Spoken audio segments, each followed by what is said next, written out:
Hello dear students, welcome to lecture number 7 of magnetic effects of current and magnetic field। बच्चों last lecture में हमने magnetic force के बारे में पढ़ा था। हमने देखा कि अगर हमारे पास एक चार्ज पार्टिकल है जो मैग्नेटिक फील्ड के अंदर मूव कर रहा है तो उस पर मैग्नेटिक फोर्स लगती है। आज हम उस चार्ज पार्टिकल के ट्रेजेक्ट्री और पाथ के बारे में डिस्कशन करने वाले हैं। ट्रेजेक्ट्री का मतलब है अगर हम किसी चार्ज पार्टिकल को एक परपेंडिकुलर मैग्नेटिक फील्ड में प्रोजेक्ट करें किसी वेलोसिटी के साथ तो उसका पाथ कैसा होगा। मैं पहले बता देता हूँ, सर्कुलर होगा वैसे पाथ, लेकिन हम इस चीज़ को प्रूव करेंगे कि पार्टिकल का जो पाथ होता है या ट्रेजेक्ट्री होती है दैट इज़ सर्कुलर। हमें उस पाथ की रेडियस कैलकुलेट करनी है। आज के इस लेक्चर में पहले प्रूफ करना है कि पाथ सर्कुलर होता है, फिर उसकी रेडियस कैलकुलेट करनी है, फिर उसका टाइम पीरियड देखना है, फ्रीक्वेंसी ऑफ रेवोल्यूशन का एक्सप्रेशन देखना है। ये सारे बहुत ही इंपॉर्टेंट टॉपिक्स हैं, ठीक है। तो आज का लेक्चर स्टार्ट करते हैं, लेकिन स्टार्ट करने से पहले एक चीज़ इंपॉर्टेंट ये है कि इसको लेक्चर को सुनने के लिए ना आपने बड़े ध्यान से स्क्रीन पे फोकस करना है। जो स्क्रीन पे मैं लिख रहा हूँ एक एक एक्सप्रेशन मैं आपके सामने ड्राइव करूँगा। सारा ध्यान मेरी साउंड की तरफ और आंखें आपकी स्क्रीन पे होनी चाहिए। और जब एक स्क्रीन भर जाती है पूरी, जैसे एक वाइट बोर्ड होता है, बोर्ड पूरा भर गया ना तो बच्चे लिख लेते हैं ना कॉपी पे, तो आपने वीडियो को पॉज करके उतना काम अपनी नोटबुक पे नोट डाउन करना है। अगर आप इस तरीके से लेक्चर को सुनोगे तो गारंटी है कि आप बहुत ज़्यादा फ्रूटफुल इसमें से रिजल्ट्स आएंगे। मतलब अच्छे से अंडरस्टैंड करोगे और किस तरह से एग्जाम्स में आपने क्वेश्चंस के आंसर्स को लिखना है वो सारा कुछ इस लेक्चर में है। मैंने प्रॉपर नोट्स बनाए हुए हैं, साथ साथ ये नोट्स आपने एज इट इज़ एग्जाम्स में लिखने हैं। तो चलिए स्टार्ट करते हैं हमारा आज का लेक्चर। हाँ जी बच्चों, तो लास्ट क्लास में मैग्नेटिक फोर्स की बात करी थी, magnetic force on a moving charge particle. और ये जो मैग्नेटिक फोर्स थी it was given by F vector is equal to Q V vector cross B vector. Cross product से पता चलती थी डायरेक्शन ऑफ मैग्नेटिक फोर्स। मैंने बताया था आप क्रॉस प्रोडक्ट से निकाल लो, नहीं तो सेकंड जो मेथड है that is right hand thumb rule. जिस तरफ भी वेलोसिटी वेक्टर है चार्ज पार्टिकल का, for example Q charge particle इस डायरेक्शन में जा रहा है, जिधर वेलोसिटी वेक्टर है उधर से अपनी राइट हैंड की फिंगर्स को घुमाओ टुवर्ड्स द मैग्नेटिक फील्ड। मान लो मैग्नेटिक फील्ड इस डायरेक्शन में है बी वेक्टर, तो v क्रॉस b आ रहा है ना इस फॉर्मूले में, तो v से b की तरफ फिंगर्स को घुमाओ, राइट हैंड की फिंगर्स को, और आपका थंब इस केस में बाहर की तरफ आएगा। तो इस केस में जो फोर्स लगेगी इस चार्ज पार्टिकल पर वो आउटवर्ड लगेगी। तो अगर ये इधर जा रहा है स्क्रीन के अंदर तो ये बाहर, स्क्रीन से बाहर आता हुआ हमें नजर आएगा। तो this force F vector is always perpendicular to the plane. उस प्लेन के परपेंडिकुलर होता है जिसमें v वेक्टर और b वेक्टर होते हैं, ठीक है। प्लेन कंटेनिंग, जिसमें ये दोनों वेक्टर्स होते हैं उस प्लेन के परपेंडिकुलर होती है ये फोर्स, ठीक है। और हमने ये चीज सीखी थी कि F vector is always perpendicular to V vector, ये हमने बात करी थी। तो इस तरह की जो फोर्स होती है जो वेलोसिटी वेक्टर के परपेंडिकुलर हो, that changes the direction of motion, that changes the direction of motion of particle. ये सिर्फ डायरेक्शन चेंज करती है बच्चे, परपेंडिकुलर वाली फोर्स अगर वेलोसिटी के परपेंडिकुलर है। देखो मैं आपको काइनेमेटिक्स की कुछ चीजें बताता हूं। अगर वेलोसिटी इस तरफ है ऑब्जेक्ट की, फोर्स सेम डायरेक्शन में है, तो ऑब्जेक्ट जो है वो एक्सेलरेट होगा, उसका एक्सेलरेशन जो है वो कांस्टेंट रहेगा अगर कांस्टेंट फोर्स है, और उसकी वेलोसिटी जो है बढ़ेगी, ऑब्जेक्ट एक्सेलरेट होगा। इस केस में देखो इसमें दोनों में एंगल 0 डिग्री का है। अगर ऑब्जेक्ट इस डायरेक्शन में जा रहा है लेकिन फोर्स ऑपोजिट डायरेक्शन में लगा दी तो रिटार्ड होगा, मतलब उसकी स्पीड धीरे धीरे कम हो जाएगी। लेकिन अगर वेलोसिटी इस डायरेक्शन में है, वेलोसिटी ऑब्जेक्ट की इस डायरेक्शन में है लेकिन फोर्स उससे परपेंडिकुलर है इस डायरेक्शन में, तो ये वाली जो फोर्स होती है जैसे फ्रिक्शन फोर्स लगती है ऑन द ग्राउंड, ये वाली फोर्स इस ऑब्जेक्ट की डायरेक्शन ऑफ मोशन चेंज करेगी, इसको सर्कुलर पाथ पे लेके जाएगी। अगर ये वेलोसिटी इधर आ जाएगी यहाँ पर तो फोर्स ऐसे ही परपेंडिकुलर इस डायरेक्शन में चली जाएगी। तो जब भी फोर्स वेलोसिटी वेक्टर के परपेंडिकुलर होती है that kind of force gives rise to circular motion and this force is called centripetal force. तो आज हम वही स्टडी करने वाले हैं, we will study the motion of charge particle in magnetic field, motion of charge particle moving perpendicular to uniform magnetic field. पहले हम ये वाला स्पेशल केस करेंगे, यूनिफॉर्म मैग्नेटिक फील्ड के परपेंडिकुलर चार्ज पार्टिकल मूव कर रहा है, उसमें क्या क्या हमने फाइंड करना है। लेट अस सी। एक हमने देखना है कि उसकी जो ट्रेजेक्ट्री है, जो path followed by the particle है वो कैसा होगा। दूसरा हमने देखना है कि अगर वो ट्रेजेक्ट्री आपको पता लग गई, वैसे मैं बता देता हूँ आपको, सर्कुलर ट्रेजेक्ट्री बनेगी। सर्कुलर बनेगी तो उस सर्कल की जो रेडियस होगी उसका क्या फॉर्मूला है, उस सर्कल को कंप्लीट करने में चार्ज पार्टिकल को जो टाइम लगेगा, ऐसे सर्कल एक कंप्लीट करना है, चार्ज पार्टिकल को जो टाइम लगेगा t, उसका फॉर्मूला निकालेंगे और फिर हम फ्रीक्वेंसी का फॉर्मूला निकालेंगे। फ्रीक्वेंसी 1/t ही होता है, मतलब कि पर सेकंड वो चार्ज पार्टिकल कितनी रेवोल्यूशंस करेगा, हम ये भी फाइंड करेंगे। This is number 4। और एक हमारे पास होती है angular frequency, number 5 charge particle की एंगुलर फ्रीक्वेंसी का भी एक्सप्रेशन हम निकालेंगे। तो ये सब चीजें हम फाइंड करने वाले हैं for a charge particle which is moving perpendicular to the uniform magnetic field. Let us do that. ये हम एक सिचुएशन कंसिडर करते हैं यहाँ पे। तो let us consider Q moving along x axis, हम उसको x एक्सिस की तरफ मान लेते हैं। वेलोसिटी v, इसकी वेलोसिटी v वेक्टर ले लेते हैं, and there is a uniform magnetic field, uniform magnetic field in the direction negative z axis. ठीक है, तो दो केस ले सकते हैं, नेगेटिव z भी ले सकते हैं, पॉजिटिव z भी ले सकते हैं। तो ये हमारी सिचुएशन है। Let us draw this situation. तो this is the uniform magnetic field, हम उसको क्रॉसेस से रिप्रेजेंट करेंगे। नेगेटिव z मतलब इनवर्ड,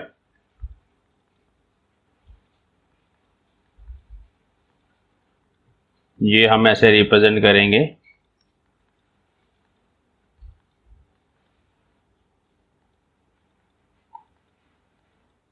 ओके, और ऑलरेडी वहां पर फील्ड भी है और चार्ज पार्टिकल की हमने वो वाली पोजीशन ले ली जब वो एक्स एक्सिस की तरफ जा रहा था, मतलब मैंने यहाँ पर चार्ज पार्टिकल क्यू कंसिडर कर लिया और वो उस टाइम उसकी वेलोसिटी वेक्टर इस तरफ थी। तो दिस पर्टिकुलर टाइम इंस्टेंट पर उस पर जो फोर्स लगेगी कौन सी डायरेक्शन में लगेगी वो हमें फाइंड करनी है। ठीक है, तो पॉजिटिव चार्ज पार्टिकल है जैसे कि मैंने माना, तो फोर्स की डायरेक्शन निकाल लेते हैं। The force acting on the particle will be Q V cross B.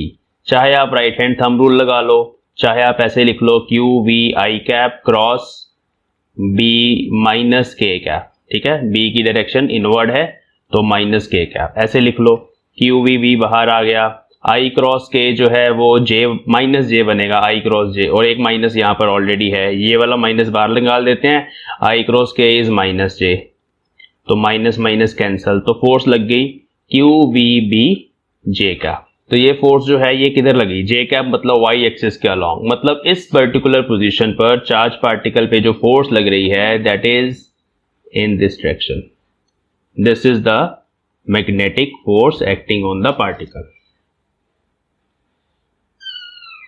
तो क्या होगा इस पर्टिकुलर इंस्टेंट पर, अगर पार्टिकल सीधा जा रहा था तो उसको एक बेंड मिलेगा, अंदर की तरफ वो उसको फोर्स जो है खींच रही है और उसके कारण ये थोड़ा सा बेंड करेगा। लेट अस सपोज ये बेंड करके इस पोजीशन पर आ गया। ठीक है, फिर यहां पर भी एक बार कैलकुलेट कर लेते हैं। यहां पर वेलोसिटी वेक्टर ऊपर की तरफ चला जाएगा, मैग्नेटिक फील्ड अंदर है, और कैलकुलेट करके देखेंगे तो यू विल सी कि भाई फोर्स जो है वो इधर लगेगी। ठीक है, अगर हम यहां ले लेते चार्ज पार्टिकल की वेलोसिटी इस तरफ ले लेते और फिर से आप क्रॉस प्रोडक्ट करके देख लो, वी क्रॉस बी, वी की तरफ फिंगर्स को अलाइन करो, राइट हैंड थंब रूल लगा के देखो, वी की तरफ फिंगर्स को अलाइन करो और अंदर की तरफ फिंगर्स को घुमाओ, राइट हैंड की फिंगर्स को, तो thumb will be in this direction downward, and when the particle is here its velocity is in this direction. उस केस में अगर आप देखेंगे तो फोर्स जो है वो इस तरफ लगेगी। तो you can see the force is always towards the centre point, इसकी तरफ लग रही है।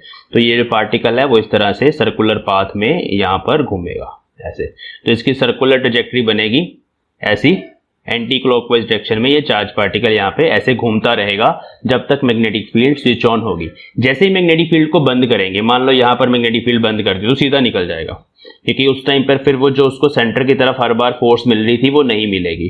तो इस केस में we can write as F vector is perpendicular to both.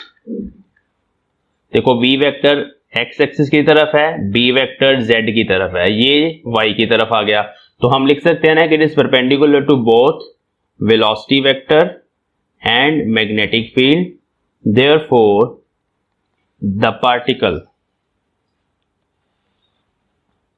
Particle या ऐसे लिखते हैं, therefore it will provide a centripetal force, centre की तरफ लग रही है, सेंट्रीपिटल फोर्स ये प्रोवाइड करेगा टू चार्ज पार्टिकल, ठीक है। Therefore Q will follow circular path, will follow a circular path, तो इसकी ट्रेजेक्टरी सर्कुलर हो जाएगी। और अभी हमने उस ट्रेजेक्टरी की, उस सर्कुलर पाथ की इक्वेशन फाइंड करनी है। इक्वेशन नहीं, पहले हम उस सर्कुलर पाथ की रेडियस फाइंड करेंगे। इक्वेशन तो चलो नहीं फाइंड करते, अगर हमें रेडियस मिल गई है तो रेडियस से यू कैन राइट, अगर एक्स वाई प्लेन है तो इक्वेशन तो आप लिख सकते हो X square plus Y square is equal to R square. तो हमें पता लग गया सर्कुलर है, अगर रेडियस पता लग गई तो इक्वेशन भी पता लग जाएगी, ठीक है। चलो तो अभी रेडियस फाइंड करेंगे, इस सर्कुलर पाथ की रेडियस फाइंड करेंगे, टाइम पीरियड बताएंगे कितना लगेगा इस पार्टिकल को चक्कर पूरा करने में, फ्रीक्वेंसी और एंगुलर फ्रीक्वेंसी। चलिए तो वो करते हैं फाइंड।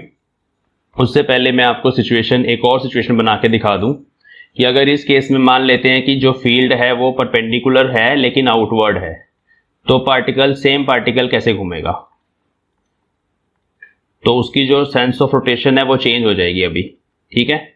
यहां पे मान लो कि यहां पर चार्ज पार्टिकल Q जो है वो ऐसे चल रहा था, ठीक है, वेलोसिटी v के साथ। अब अगर आप v क्रॉस b करके देखें, let us do that, Fm is equal to Q, velocity i cap आएगा और मैग्नेटिक फील्ड में k कैप आएगा। मैग्नेटिक फील्ड जो है वो z एक्सिस की तरफ है, आउटवर्ड है, तो अभी इस बार माइनस k की जगह k कैप आएगा, तो QVB बाहर आ गया और I cross k is minus j। अभी फोर्स लगी नेगेटिव y के अलॉन्ग, तो इस पर्टिकुलर पॉइंट पे फोर्स नीचे की तरफ लगेगी Fm, फिर से परपेंडिकुलर टू वेलोसिटी, लेकिन इसको सीधा जाने की बजाय नीचे की तरफ घुमाने की कोशिश कर रही है ये वाली फोर्स, इसकी डायरेक्शन ऑफ मोशन को चेंज कर रही है।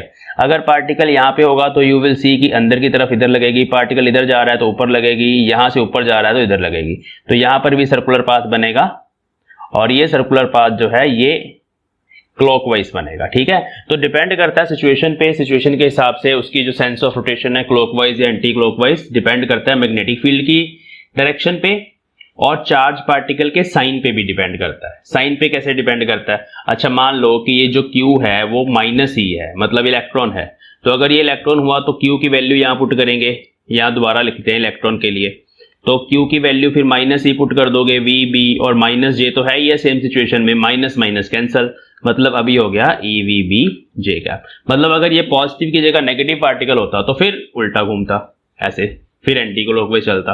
तो मतलब दो तीन चीजों के साइन पे डिपेंड करता है बेसिकली, मैग्नेटिक फील्ड और चार्ज के आपस में जो साइन है और वेलोसिटी का भी साइन, इवन इन सब पे डिपेंड करता है कि उसकी सेंस ऑफ रोटेशन कैसी आएगी। तो आपने हमेशा क्रॉस प्रोडक्ट की ये डेफिनेशन यूज करनी है, इससे कभी गलती नहीं होगी और आपको पता चल जाएगा कि पार्टिकल का जो सेंस ऑफ रोटेशन है वो कैसा है। Okay, now let us write the formula for radius. तो radius of circular path very important, और ये ना हम साथ साथ साइक्लोट्रॉन का टॉपिक भी कर रहे हैं। साइक्लोट्रॉन की थ्योरी में भी रेडियस ऑफ सर्कुलर पाथ हम फाइंड करते हैं। साइक्लोट्रॉन क्या होता है, साइक्लोट्रॉन एक पार्टिकल एक्सेलरेटर है, उसमें ना हम एक पार्टिकल को, चार्ज पार्टिकल को ऐसे इलेक्ट्रिक और मैग्नेटिक फील्ड में रखते हैं तो वैसे घूमता है, ऐसे घूम के स्पीड अप भी होता है साथ साथ, तो वो उसको पार्टिकल एक्सेलरेटर बोलते हैं, वो हम करेंगे बाद में, लेकिन थ्योरी सेम है, इसलिए मैं बता रहा हूं कि दोनों चीजें सेम ही है।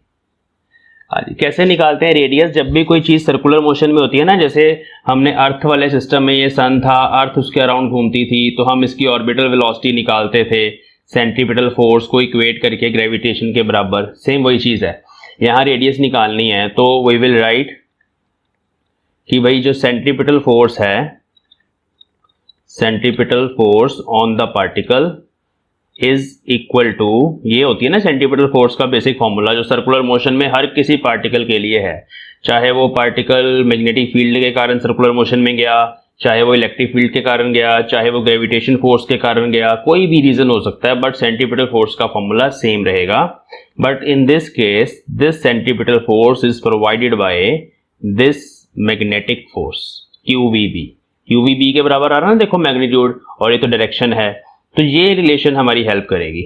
अब इसमें देखो ये स्क्वायर से V कैंसिल हो गया, R ऊपर चला गया, आर का फॉर्मूला आ गया mv/qb। तो this is the relation for radius of the circular path, very very important. अब इस रिलेशन के ना बहुत सारी डिफरेंट फॉर्म्स हैं, let us write all those forms. देखो mv क्या होता है, momentum of the charge particle, तो mass into velocity is momentum which is p, इसको p/qb भी लिख सकते हैं, second relation. Third relation, momentum को इन टर्म्स ऑफ एनर्जी लिखा जा सकता है, कैसे? देखो काइनेटिक एनर्जी का फॉर्मूला होता है हाफ mv², इसको आपने मास से मल्टीप्लाई किया, मास से डिवाइड किया, तो ऊपर बन गया mv का स्क्वायर विच इज p², नीचे आ गया 2m। यहां से अगर आप मोमेंटम निकाल लो, तो मोमेंटम अगर आप सेपरेट कर लो, रिलेशन बना दो मोमेंटम की, तो बनेगा 2m के। तो ये एक और फॉर्मूला बनेगा, मोमेंटम इज √2mk/qb। तो अभी यहाँ k क्या है, k इज काइनेटिक एनर्जी, याद रखना kinetic energy of charge particle is k। तो in terms of kinetic energy, in terms of momentum, in terms of mass and velocity और भी है। अगर हम बात करें कि आपने चार्ज पार्टिकल को ना एक्सेलरेट किया, मतलब आपने उसको काइनेटिक एनर्जी दी किसी पोटेंशियल डिफरेंस की वजह से। देखो कैसे होता है, अगर आप दो प्लेट्स ले लो, एक पॉजिटिव शीट ले लो, एक नेगेटिव शीट ले लो, और वहां एक चार्ज पार्टिकल रखो, वो चार्ज पार्टिकल एक्सेलरेट हो जाएगा। अगर पॉजिटिव है तो नेगेटिव की तरफ भागेगा और ये काइनेटिक एनर्जी आ जाएगी, मतलब पहले रेस्ट पे था, काइनेटिक एनर्जी आ गई। और वो जो काइनेटिक एनर्जी होती है बच्चे, वो होती है चार्ज टाइम्स पोटेंशियल डिफरेंस। ये बेसिक फॉर्मूले हैं। जैसे वर्क डन का फॉर्मूला होता है ना, work is Q times V। अब वही वर्क जो है यहाँ पे काइनेटिक एनर्जी बना, चार्ज टाइम पोटेंशियल डिफरेंस, तो वो पुट कर सकते हैं यहाँ पे। तो 2m k की जगह E times V divide by QB, ये अगला फॉर्मूला आ गया। अब यहाँ पर सब चीजें लिख लेते हैं। यहाँ पर V जो है that is potential difference by which the particle is accelerated. हमने पहले ही उसको एक्सेलरेट करके फिर मैग्नेटिक फील्ड में भेजा, इज एक्सेलरेटेड, ठीक है। तो ये बेसिकली वो वाला पोटेंशियल डिफरेंस है। तो हमारे पास ये रिलेशंस आ गई, हमारे पास चार तरह की डिफरेंट रिलेशंस आ गई। अलग अलग केसेस में हमारे पास अलग अलग फॉर्मूले हैं। This is in terms of momentum, this is the radius of charge particle in terms of kinetic energy, and this is in terms of potential difference by which the particle has been accelerated। तो ये सारे फॉर्मूले learn करने हैं, कौन सा कहाँ apply करना है वो अभी हम सिचुएशन डिस्कस करेंगे। एक इंपॉर्टेंट चीज यहां पर है नोट। अगर हम पार्टिकल की वेलोसिटी सेम रखें, मैग्नेटिक फील्ड सेम रखें और 3-4 अलग अलग तरह के पार्टिकल ले लें, तो कौन सा पैरामीटर है जो रेडियस को डिफरेंट करेगा? वो पैरामीटर है it is directly proportional to 1/q/m। मैंने m को नीचे ले गया, बाकी v और b मैंने बोला सेम रखेंगे। 1/q/m, ये जो q/m होता है ना, इसको बोलते हैं स्पेसिफिक चार्ज। ये पार्टिकल की प्रॉपर्टी है सिर्फ, specific charge. And this is also called charge by mass ratio, ठीक है। q/m is called charge by mass ratio. तो जो चार्ज बाय मास रेशो है हर पार्टिकल का डिफरेंट है, ठीक है। इसके ऊपर अभी देखते हैं कैसे। जैसे कि मान लो मैंने कल आपको 3-4 पार्टिकल बताए थे, जिसमें हमने किया था अल्फा पार्टिकल। अल्फा पार्टिकल क्या होता था, उस पे जो चार्ज था दैट वाज 2e, और जो मास था it is 4 times mass of proton, ठीक है। तो चार्ज बाय मास रेशो यहाँ आ जाएगी 2e/4mp, ठीक है। तो इस तरह से आप किसी भी चार्ज पार्टिकल की चार्ज बाय मास रेशो यहाँ पर यूज कर सकते हो। आगे और डिटेल में करेंगे, पहले हम चले जाएं, नेक्स्ट चीज फाइंड करनी है टाइम पीरियड। रेडियस के ये फॉर्मूले ध्यान में रखने, अभी टाइम पीरियड की बात करते हैं।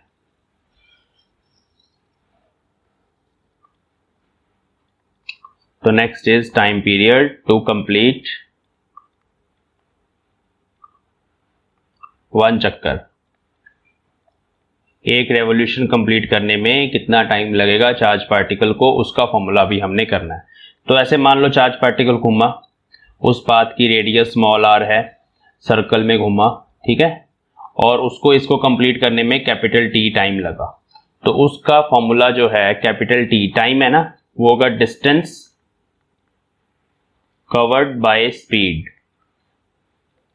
तो डिस्टेंस तो यहां पर सरकमफ्रेंस बन जाएगी 2πr, और स्पीड इसकी v है, वेलोसिटी v से मूव कर रहा है तो स्पीड v है। अब यहां पर जो r का फॉर्मूला निकाला वो पुट करते हैं।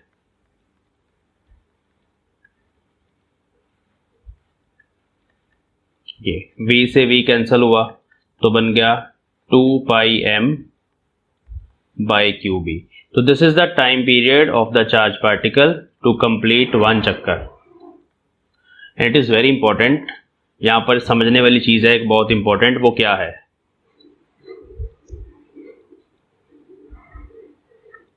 देखो ध्यान से सुनो। इस केस में ना बच्चों, ये जो टाइम पीरियड का फॉर्मूला है ना, ये पार्टिकल की स्पीड पे डिपेंड नहीं करता, ये रेडियस ऑफ पाथ पे डिपेंड नहीं करता। मतलब पार्टिकल कम स्पीड से फेंका आपने और छोटी रेडियस बनी, पार्टिकल ज़्यादा स्पीड से फेंका, बड़ी रेडियस बन गई।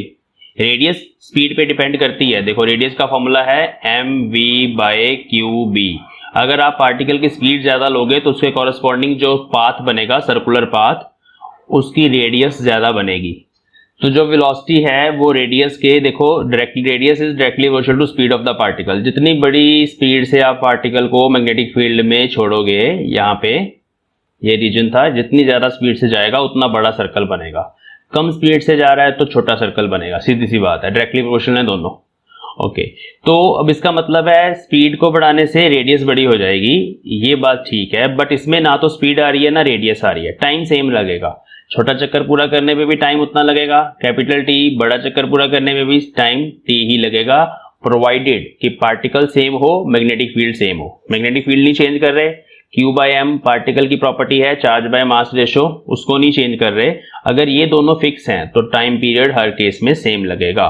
तो ये कॉन्सेप्चुअल क्वेश्चन बनता है कि भाई अगर हमारे पास 4 इलेक्ट्रॉन्स हैं, उन चारों इलेक्ट्रॉन्स को हमने सेम मैग्नेटिक फील्ड के रीजन में फेंका, बट उनकी जो स्पीड्स की रेशो है, उनकी स्पीड्स की रेशो है v1 ratio v2 ratio v3 ratio v4, वो है 1 रेशो 2 रेशो 3 रेशो 4। मतलब दूसरा पार्टिकल डबल स्पीड से फेंका, तीसरा इलेक्ट्रॉन उससे ट्रिपल स्पीड से फेंका, चौथा इलेक्ट्रॉन उससे 4 गुना स्पीड से चल रहा है।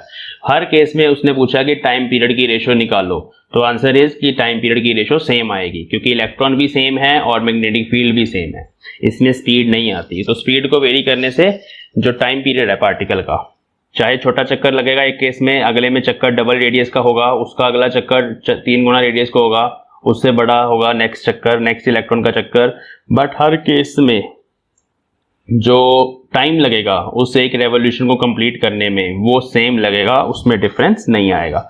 तो ये बहुत ध्यान रखना है, यहाँ हम नोट लिखेंगे।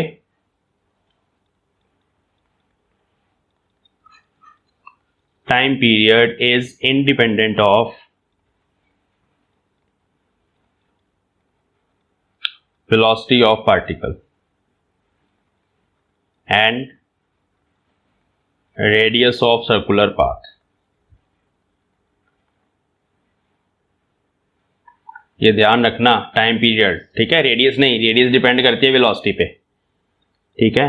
दूसरा, T is inversely proportional to charge by mass ratio, जैसे मैंने बताया आपको, m नीचे चला गया, and T is inversely proportional to magnetic field. जितनी स्ट्रॉन्ग मैग्नेटिक फील्ड होगी वहां पर उतना टाइम कम लगेगा, पार्टिकल जल्दी जल्दी अपना चक्कर पूरा कर लेगा, लेकिन कम मैग्नेटिक फील्ड में चक्कर स्लोली स्लोली होगा, ठीक है, टाइम पीरियड बढ़ जाएगा। तो ये टाइम पीरियड की बात हो गई। फ्रीक्वेंसी, नेक्स्ट है फ्रीक्वेंसी ऑफ पार्टिकल। फ्रीक्वेंसी में अभी बात कर रहा हूं न्यू की, ठीक है। ये जो फ्रीक्वेंसी होती है ये है number of revolutions in 1 second, per unit time बोल दो चाहे 1 सेकेंड बोल दो। तो दिस इज 1/t, तो 1/t है तो ये बन गया qb/2πm,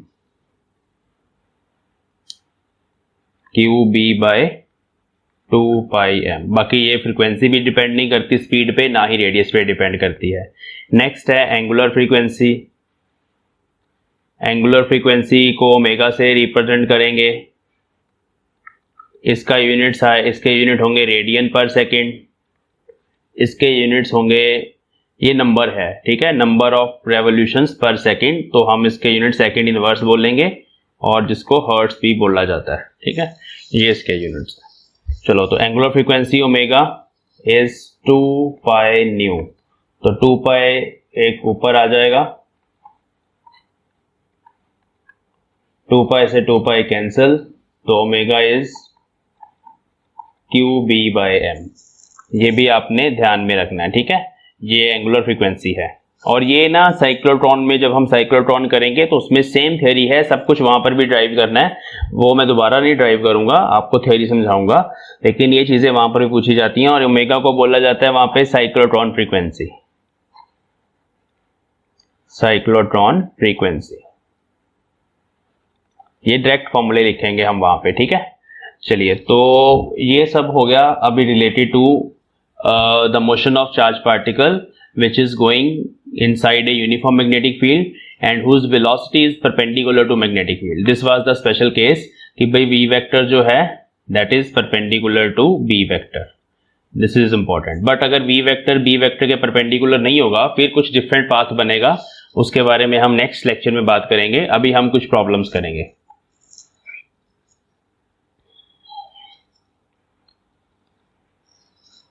देखो, अभी हमारे पास किस तरह के क्वेश्चन आते हैं, रेशो वाले क्वेश्चन आते हैं, रेशो ऑफ टाइम पीरियड्स निकालो, रेशो ऑफ फ्रीक्वेंसीज निकालो, रेशो ऑफ रेडियाई निकालो, ये क्वेश्चंस आते हैं। अलग अलग तरह के चार्ज पार्टिकल्स को हम लेते हैं और वो क्वेश्चंस अभी हम कुछ ट्राई करते हैं।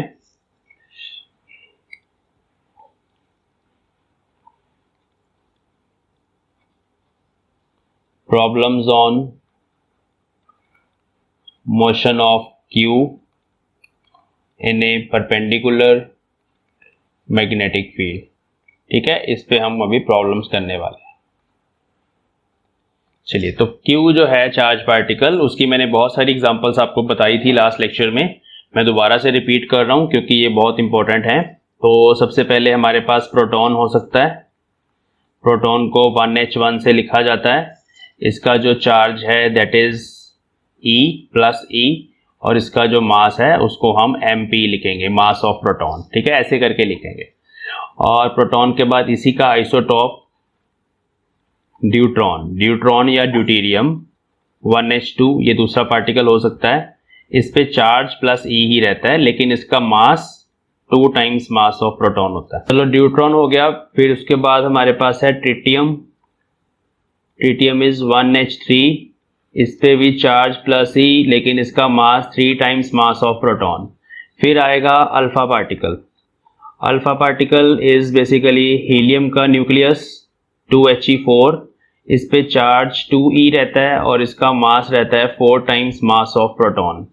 अल्फा पार्टिकल के बाद नेक्स्ट है इलेक्ट्रॉन या बीटा पार्टिकल, इलेक्ट्रॉन नेगेटिव या बीटा पार्टिकल। बीटा पार्टिकल अगर पूछ लें क्वेश्चन में तो वो भी इलेक्ट्रॉन ही है, उसका चार्ज -E रहेगा, उसका मास Me लिखेंगे।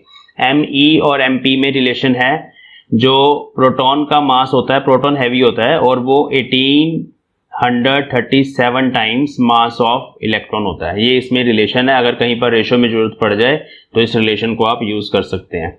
और उसके बाद है बीटा पार्टिकल की एक और स्पेशल काइंड है दैट इज E+, इसको पॉजिट्रॉन बोलते हैं। ये ना एंटी पार्टिकल होता है, this is anti particle of electron, positron. इस पे चार्ज प्लस ही रहता है लेकिन इसका मास Me ही रहेगा, इसका मास MP नहीं बनाना, प्रोटॉन वाला चार्ज है इस पे लेकिन इसका मास कम होता है, होता लाइट ही है, इलेक्ट्रॉन जैसा ही होता है, ठीक है। तो ये सारे पार्टिकल्स हैं जो पूछे जा सकते हैं। इसके अलावा और क्या पूछा जा सकता है, जैसे मान लो बोल दिया सिंगली आयोनाइज्ड हीलियम।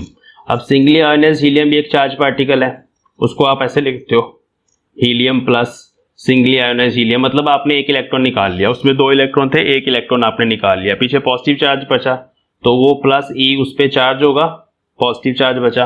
और उसका जो मास होगा वो मास हम न्यूक्लियस वाला लेंगे, वैसे उसमें एक इलेक्ट्रॉन भी है लेकिन इलेक्ट्रॉन बहुत लाइट है, उसको हम छोड़ देंगे इतने फैक्टर को, मास आप न्यूक्लियस वाला ही लोगे, 4 टाइम्स मास ऑफ प्रोटॉन। तो एक आइडिया हो गया कि ये पार्टिकल्स के चार्जेस होते हैं ऐसे और ये सारे पार्टिकल्स के मासेस होते हैं। जो इस चैप्टर में प्रॉब्लम्स आएंगी उसमें ये वाला पार्टिकल, ये वाला पार्टिकल और इलेक्ट्रॉन, ये तो बहुत फ्रीक्वेंटली आएंगे, लेकिन ड्यूट्रॉन कभी कभी आ जाता है, ड्यूट्रॉन और ट्रिटियम कभी कभी आ जाते हैं। तो ये 5 पार्टिकल अच्छे से याद कर लो, इन सबके चार्जेस और इन सबके मासेस। अब क्वेश्चन कैसे आएंगे, एक तो आएगा क्वेश्चन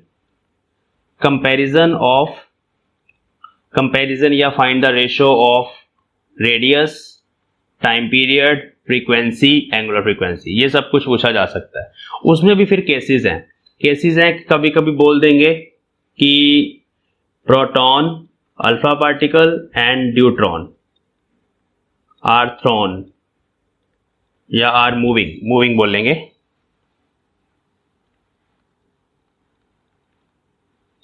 विद सेम वेलोसिटी। ठीक है, एक ये केस बना देते हैं। दूसरे केस में सारे particles moving with same momentum, P नहीं लिखता, मोमेंटम लिखता हूं, मूविंग विद सेम मोमेंटम, ये सेम मोमेंटम से मूव कर रहे हैं। ये दूसरा क्वेश्चन बन गया। एक और क्वेश्चन बना सकते हैं कि ये तीन पार्टिकल्स हैं, they are moving with same kinetic energy. Next बना सकते हैं they are moving with, they were accelerated by same potential. तो कुछ भी हो सकता है, ये बहुत सारे कंसेप्चुअल क्वेश्चन मैं आपको इकट्ठे समझा रहा हूं। तो कोई भी तीन पार्टिकल, दो पार्टिकल हो सकते हैं, रेशो फाइंड करनी है, इसमें से कोई भी पैरामीटर पूछा जा सकता है रेशो फाइंड करने के लिए। और ये क्लॉजेज हो सकती हैं कि भाई वो सेम वेलोसिटी से फेंके गए हैं, बाकी सब कुछ सेम है। बाकी सब कुछ सेम मतलब कि भाई मैग्नेटिक फील्ड जो वहां पे लगी हुई थी वो सेम है। नेक्स्ट केस में सेम मोमेंटम है, उस नेक्स्ट केस में काइनेटिक एनर्जी सेम है और पोटेंशियल सेम है। तो पहले हम सिर्फ रेडियस को कंपेयर करने वाला क्वेश्चन करते हैं। रेडियस का फॉर्मूला अभी हमने किया, इट इज mv/qb। जब सेम वेलोसिटी पूछा तो ये फॉर्मूला यूज करेंगे। इस फॉर्मूले को कैसे यूज करेंगे, ध्यान से देखो। फर्स्ट पार्ट इसको यूज करना है, मतलब आप लिखोगे radius of proton ratio radius of alpha ratio radius of neutron is equal to, velocity उसने बोल दिया सेम है, मैग्नेटिक फील्ड पहले से सेम है क्वेश्चन में, बाकी बात आ गई इन दो पैरामीटर्स पे, मास बाय चार्ज रेशो पे। तो हम यहां लिखेंगे mp/qp ratio m alpha by q alpha ratio md/qd, है ना। तो इस रेशो के बराबर आएगा आंसर, क्योंकि वेलोसिटी सेम से फेंका था और मैग्नेटिक फील्ड भी सेम है। ठीक है, यहां मैं लिख देता हूं in magnetic field B vector, सबके लिए मैग्नेटिक फील्ड सेम। अब मैग्नेटिक फील्ड डिफरेंट वाले क्वेश्चन भी आ सकते हैं, तो आप समझ जाओगे अभी अगर इसको समझ लोगे। तो यहां पर अभी कैसे सॉल्व करना है, देखो R P ratio R alpha ratio R D लिख लेंगे। प्रोटॉन को नहीं छेड़ेंगे, प्रोटॉन का मास हमने बेसिक यूनिट एमपी माना है, एमपी रहने देंगे, लेकिन प्रोटॉन का जो चार्ज है उसको हमने ई माना है, तो ई लिख देंगे। ठीक है, चाहे इसको क्यूपी रहने दो तब भी कोई बात नहीं, क्यूपी रहने दो। Mass of alpha, alpha particle ये रहा, अल्फा का मास होता है 4 टाइम्स मास ऑफ प्रोटॉन, यहां पुट करेंगे। Charge of alpha, charge of alpha particle 2 times e, 2 times e मतलब 2 times charge on proton, 2qp। ठीक है, न्यूट्रॉन का मास 2 टाइम्स मास ऑफ प्रोटॉन, क्योंकि ये देखो मैंने बताया था न्यूट्रॉन 1h2, 2 न्यूक्लियस होता है, 2 पार्टिकल होते हैं न्यूट्रॉन और प्रोटॉन, तो इसका मास 2 टाइम्स मास ऑफ प्रोटॉन है, वो मैंने पुट कर दिया। और इसका चार्ज qp। तो अब ये सारे फैक्टर्स कैंसिल हो जाएंगे, ये यहां कैंसिल हो गए, mp qp, आंसर आ गया 1:2, यहां से 2 आएगा, रेशो 2। मतलब इसकी रेडियस प्रोटॉन की अगर 1 है तो अल्फा पार्टिकल की रेडियस 2 टाइम्स हो जाएगी उसकी, न्यूट्रॉन की रेडियस, न्यूट्रॉन के पाथ की रेडियस 2 टाइम्स हो जाएगी रेडियस ऑफ प्रोटॉन्स पाथ। तो इस तरह से आपने हैंडल करना है। अब सेम क्वेश्चन में अगर पूछ लिया जाता है कि they are thrown with same momentum, तब क्या करते, तब आप ये फॉर्मूला यूज करते। अगर उनको सेम मोमेंटम से फेंका जाए इन द मैग्नेटिक फील्ड, तो रेडियस का फॉर्मूला जो है mv/qb, उस mv को आपने p मान लेना, p/qb। अब ये फॉर्मूला यूज करेंगे। अब देखो, अब आपने लिखना है, now you will write radius of proton ratio radius of alpha ratio radius of neutron, ये पार्टिकल की रेडियस नहीं है, फिर से बोल रहा हूं, ये पाथ की रेडियस है, इज इक्वल टू, मोमेंटम सबका सेम, कांस्टेंट हो गया, magnetic field same, just charge बचा 1/qp q अल्फा qd, ऐसे लिख लेंगे। अब वैल्यूज पुट कर देंगे, qp को ऐसे रहने दो, बेसिक फंडामेंटल है ये। अल्फा का charge 2 times charge on proton, neutron का charge 1 times charge on proton, तो आंसर आ गया 1:1/2:1। तो ये हमारे पास रेडियाई की रेशो आ गई। तो इस तरह से सेम मोमेंटम के लिए मोमेंटम वाला फॉर्मूला यूज करना है। अगर काइनेटिक एनर्जी सेम से फेंका जाए तो ये फॉर्मूला यूज करना है 2mk/qb। अगर सेम पोटेंशियल डिफरेंस से एक्सेलरेट किया गया था तो ये फॉर्मूला यूज करना है, उसमें q ऊपर भी आएगा, ठीक है। तब ये रेडियस को कंपेयर करने के लिए तब ये फॉर्मूला यूज करना है। अच्छा, न्यूट्रॉन की बात नहीं करी। न्यूट्रॉन पे कितना चार्ज होता है? न्यूट्रॉन पे 0 चार्ज होता है। Neutron is a neutral particle, तो न्यूट्रॉन पे कभी फोर्स नहीं लगती। अगर मान लो किसी क्वेश्चन में न्यूट्रॉन भी दिया गया है तो न्यूट्रॉन जो है बच्चे वो सीधा ही निकल जाएगा। मान लो ये मैग्नेटिक फील्ड है,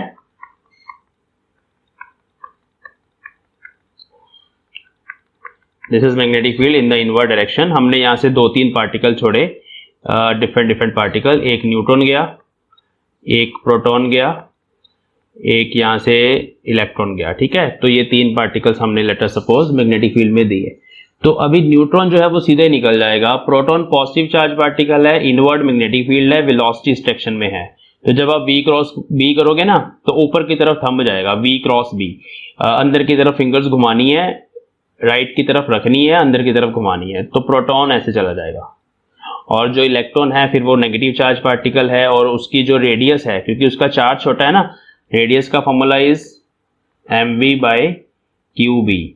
प्रोटॉन के बराबर ही है उसका चार्ज, सॉरी, लेकिन उसका मास कम है, तो उसकी जो रेडियस है ना डायरेक्टली प्रोपोर्शनल टू मास भी है रेडियस।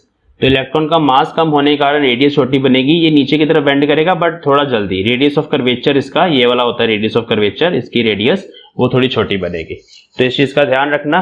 पार्टिकल्स आइडेंटिफाई करने के लिए बोल देते हैं, ऐसे बीम्स बना देते हैं और पूछते हैं कि इसमें से पॉजिटिव वाला पार्टिकल कौन सा है जी, नेगेटिव वाला इलेक्ट्रॉन कौन सा है, अल्फा कौन सा है। अब अगर अल्फा की बात करें सेम डायग्राम में, यहां से मान लो अल्फा पार्टिकल भी आपने छोड़ा, अल्फा पार्टिकल, तो अल्फा की रेडियस कैसे होगी? वो होगी mass of alpha, velocity same से फेंका, q ऑफ अल्फा b। अब mass of alpha is 4 times mass of proton और charge of alpha is 2 times charge of proton into b, ठीक है। तो ये तो 2 का फैक्टर आ गया ना, यहाँ देखो 2 आ गया, तो 2 बाकी mpv/qpb बचा, ये रेडियस है उसकी प्रोटॉन के पाथ की। तो अल्फा की रेडियस 2 टाइम्स बनी, तो अगर अल्फा पार्टिकल यहाँ पे छोड़ते तो उसकी रेडियस कैसे 2 टाइम्स दिखाओगे? ये थोड़ी सी बेंडिंग दिखानी है बस ऐसे, ये बड़ा वाला सर्कल बनाएगा और प्रोटॉन छोटा वाला सर्कल बनाएगा। तो ऐसे पार्टिकल्स आइडेंटिफाई हो जाते हैं कि बड़ी रेडियस वाला, बड़े पाथ वाला अल्फा है जी, छोटे पाथ वाला प्रोटॉन है, जो सीधे ही चला गया वो न्यूट्रॉन है, जो नीचे की तरफ बेंड हो गया वो इलेक्ट्रॉन है। तो इस तरह से के ट्रैजेक्टरीज को देख के पार्टिकल्स को आइडेंटिफाई करना भी आपको आना चाहिए।